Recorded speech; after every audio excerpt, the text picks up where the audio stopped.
हर व्यक्ति हमसे मुंह मोड़कर क्यों जा रहा है? पक्षी हमारी ओर उड़ना बंद कर रहे हैं और पशु हमें देखकर चढ़ना छोड़ रहे हैं। ऐसा क्या हो रहा है शत्रुघ्न?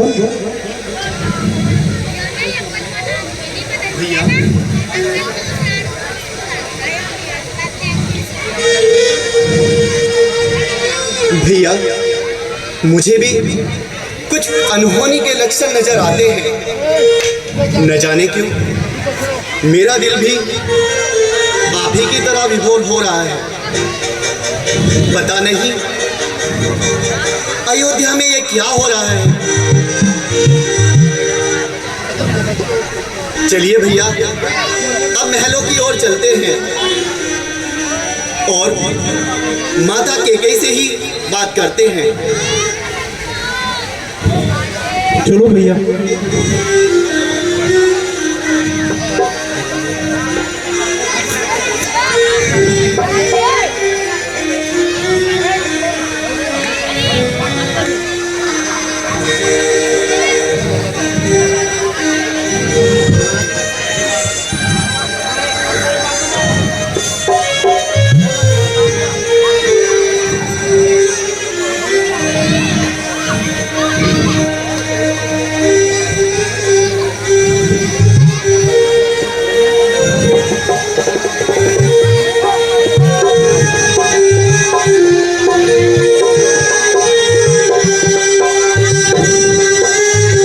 प्रणाम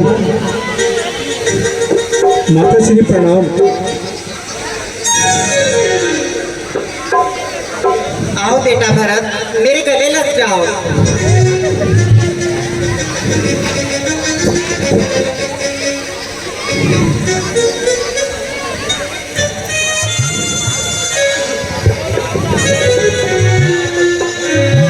बेटा भरत,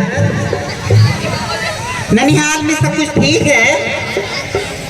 माता जी ननिहाल में तो सब ठीक है,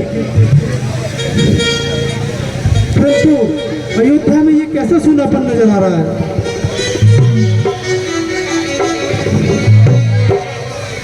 और आपने ये किस प्रकार के वस्त्र धारण किए हुए हैं?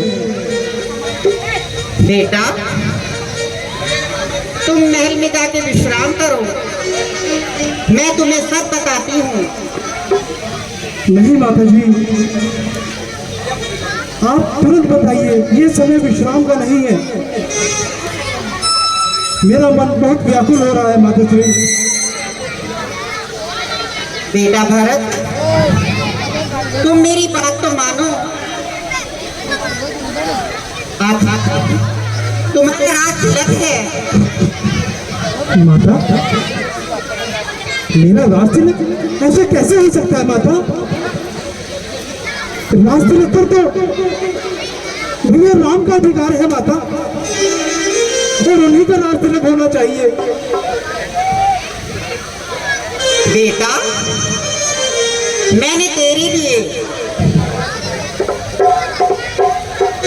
राजा दशरथ से 2 वरदान मांगे थे। एक में तेरे लिए मैंने राज तिलक मांगा और दूसरे में राम को 14 वर्ष के लिए वनवास। ये क्या किया तूने माता? मुझे इस दुनिया में कहीं मुंह दिखाने लायक नहीं छोड़ा तूने। अब मैं क्या कहूँगा जाकर इस अयोध्या वासियों से? क्या जवाब दूंगा मैं उनको? मेरी माता ने मेरे लिए भैया राम को 14 वर्षों का वनवास दे दिया। नहीं माता, ये तूने सही नहीं किया माता, ये सही नहीं किया माता, तूने ये सही। आने वाला समय मुझे क्या कह के कलंकित करेगा कि राजपाट के लिए मैंने अपने भैया को वन को भेज दिया माता। माता अब तुम माता कहलाने लायक नहीं हो। मैं अब सौगंध करता हूँ, हे दसों दिशाओं, हे सूर्य कंठ देवता,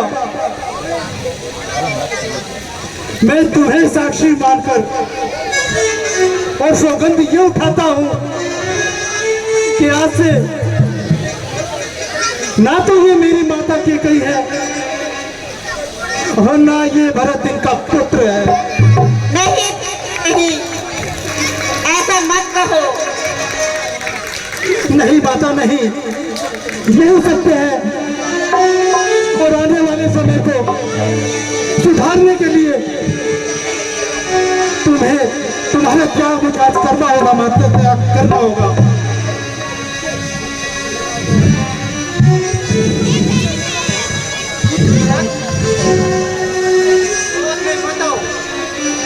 शांत रहो। जो तुम्हारी माता ने किया तो किया, अब तुम राज तिलक की तैयारी करो। गुरुदेव, यह अनर्थ मैं नहीं कर सकता गुरुदेव। गुरुदेव, आप मुझे शिक्षा दे या कोई ऐसा उपाय बताएं कि इस सिंहासन का उत्तराधिकारी प्रभु श्री राम है, वो मेरे गुरु भी है, वो हमारे बड़े भाई भी है। मैं इस सिंहासन पर नहीं बैठ सकता गुरुदेव। पुत्र भरत, तुम बहुत विभोर हो रहे हो, इसलिए शांत मन से सोचो। यदि अयोध्या का सिंहासन खाली रहा तो बाहरी राजा आक्रमण कर देते हैं, इसलिए सिंहासन पर कोई बैठना जरूरी है।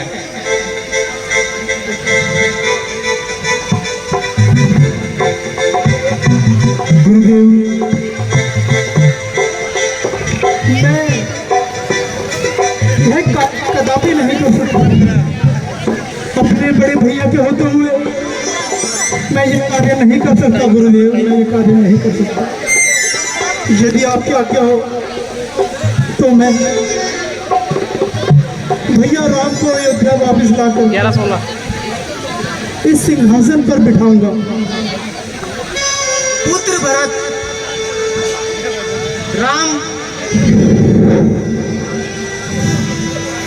मर्यादा पुरुषोत्तम राम है।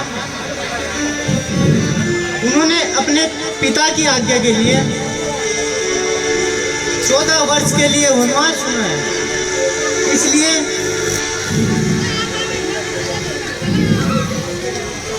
मैं नहीं समझता कि राम तुम्हारे कहने के वापस आ जाए। कुछ भी हो, आप कृपया मेरे संग चलिए। मैं भैया राम को मनाऊंगा, उनके पैरों पर गिर जाऊंगा और उनको किसी भी तरह मनाकर अयोध्या वापस लाऊंगा।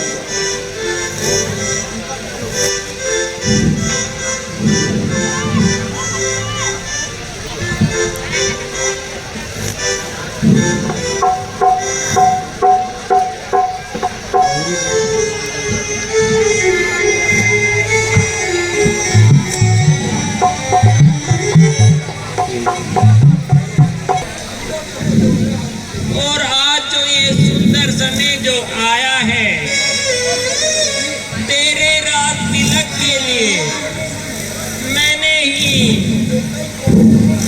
रानी कैकेयी को सुझाया है। नीच, तूने अयोध्या को शमशान बना दिया। तेरी इन करतूतों से सारी अयोध्या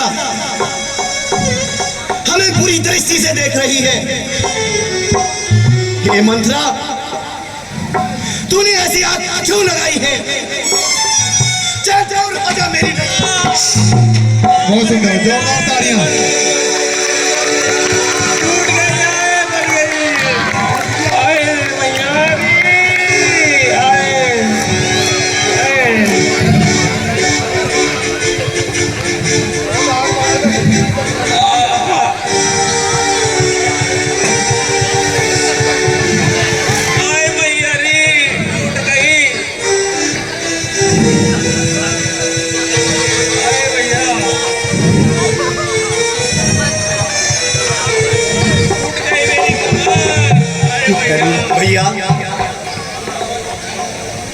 भैया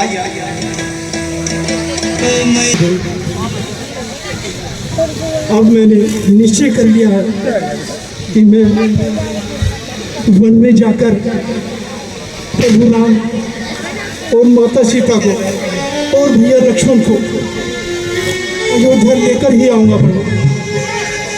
कृपया आप मेरे साथ चलिए। पुत्र भरत, तुम जिद करते हो तो हम सभा में बैठकर और फिर सभी हम साथ वन को चले गए। जैसी आज्ञा गुरुदेव।